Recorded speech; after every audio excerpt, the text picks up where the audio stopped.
Hi, welcome to Word Insight. God is good. My name is Yorobu and it's good to be here once again. Today we'll be rounding up the case study of Jacob on our topic wilderness experience.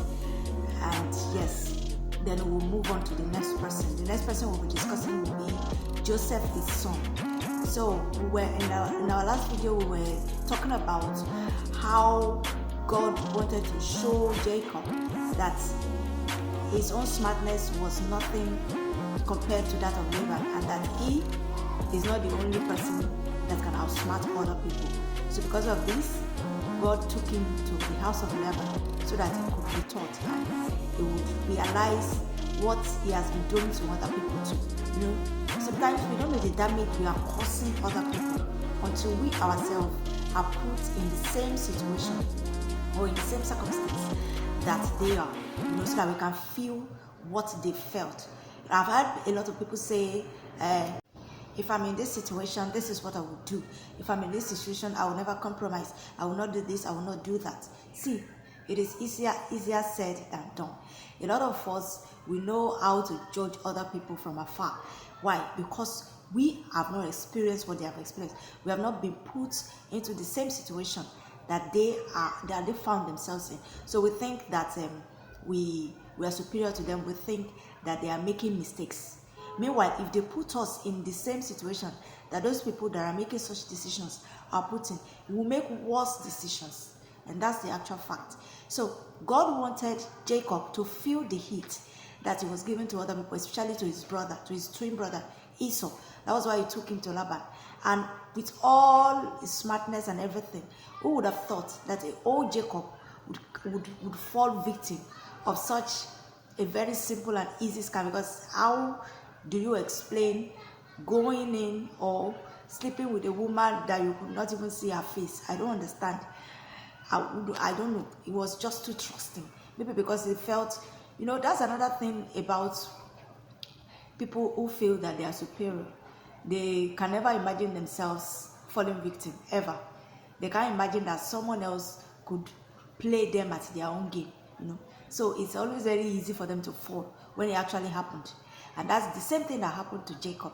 He never saw it coming. He did not think that it could be so played, and it was well played. That at the end of the day, he ended up being a polygamist. I'm sure something that he never planned to do. Because if he had married Rachel, I don't think he would have married another woman ever. But, well, that's what happened to him. And for one reason or the other, God still pardoned him. So, conclusion about Jacob is that God has a way of making us go through the same bad experiences that we are meeting out to other people. God has a way of making us go through it, so we ourselves can know the damage we are causing other people, and we can learn from it. And he actually did learn, because by the time he went back, he had to try to pacify his brother, and he brought a lot of gifts for that one, and still pay him so much homage, bowed for him. Eventually, he accepted that Esau was his elder brother, and he gave him the homage that he deserved, which was God's intention at the long run. And we thank God for where we are today. So that's the conclusion about Jacob. That's his own wilderness experience. So today we'll be moving on to Joseph, his son. And we all know the story of Joseph. If we read the book of Genesis chapter 37, then we jump to chapter 39. That chapter 38 is for Judah. So Genesis chapter 37 was telling us about how he was sold into slavery, how he had dreams, and the kind of person that he was. He could not keep it to himself. He couldn't contain the excitement that he felt. So he felt he should go and share it. And he shared it with his own brother, telling them that he was going to be their Lord. How they would have felt that this, our last born, will now be the one that will be ruling over us. No, we can't accept that. And a lot of us will be like, it's not Christianly, they shouldn't have done that. But really, human being human, we would feel some sort of resentment toward him, especially when he keeps saying it and he keeps harping up on it. If he had said it the first time and he kept quiet, maybe he wouldn't have worsen the situation, but he was always telling them, I'm going to lead you one day, I'm going to be your Lord, I'm going to do this because I have seen it in my dream, this and that, That's why we always urge people that when you have a vision, know the kind of people that you will share it with, if at all you are going to share it. There are some visions that should be kept to yourself, that you alone should know about it, because if it gets out, other people that hear it may not want to see it come to fruition. So that's why we have to be careful and guard our vision with care, So because he was so young, he did not understand human nature. If he thought that everyone was like himself, if he shared it with them, all of them, with his father, with his brothers, and was always telling them, and he was just doing his own thing, because that's what he saw. He did not see any reason why he couldn't share it with his own brother. They were brethren. So if he could not tell his brethren his visions, his ambition, then who else could he tell it to? But he did not realize that human mind is fickle. So this is another lesson for each and every one of us, that we should take care. Our brother, our sister, there is so much that as we should tell them, There's so much to which we can tell them, especially when it concerns our ambition, when it concerns our future, when it concerns our purpose in life, because they may not understand it.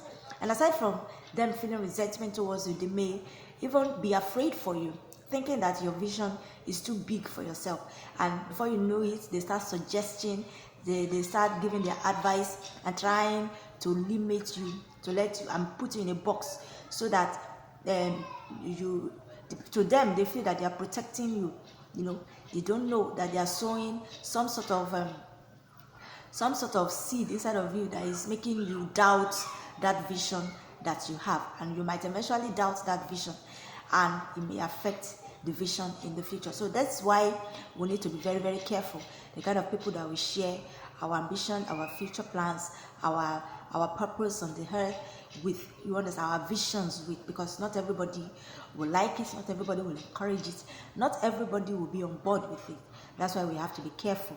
So that's a lesson we have to learn from the story of Joseph, from his sales to into slavery. So moving on, in chapter 39, we saw how after he was sold into slavery, he got in there by his sheer determination and hard work. He was promoted from just a slave to being the supervisor of the whole household. Everything in that household was under him. All the servants in the household, they were answering to him. That is God showing him that he's a leader. When God gives you a vision, you are the only one that can stop it anyway. Nobody can stop it. You are the only one that has the power to frustrate that vision from coming to fruition. You see, even though he was in slavery, those qualities of leadership that God has put inside of him was still in display, was still on display. So much so that even Potiphar saw this, and that was why he was able to appoint him. I'm sure that Joseph would have been the youngest in the household, and yet he was the one that was commanding everybody else's respect. He was the one that they were all answering to. And the fact that he even met them all there, that shows that he had the quality, he had the vision, he was well chosen by God, and he had favor with men and with God. You see, when you are a leader, this is one thing that will always set us apart. So people, they are just born. Naturally, they are born to lead.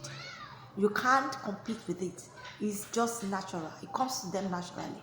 Why some people, they will go to school to go and learn it. We have heard of leadership schools and all that, where they will teach you how to be a leader, how to think, how to do this. Some people will go to that, and it's all good. It's all very, very good. But when something is inbuilt, even everyone will see it. That was what Joseph had. He had it inside of him that he was going to lead. And he started his training in the house.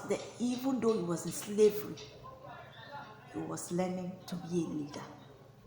That's his own wilderness experience, being in the house of Potiphar, because he was a slave there. You understand? He was a slave there. He was doing his duty as he should. He was still fearing God, despite the fact that he had a hiccup in his journey.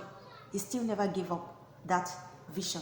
he still never gave up his service to God, his fearfulness of God. We will continue this some other time. Thank you.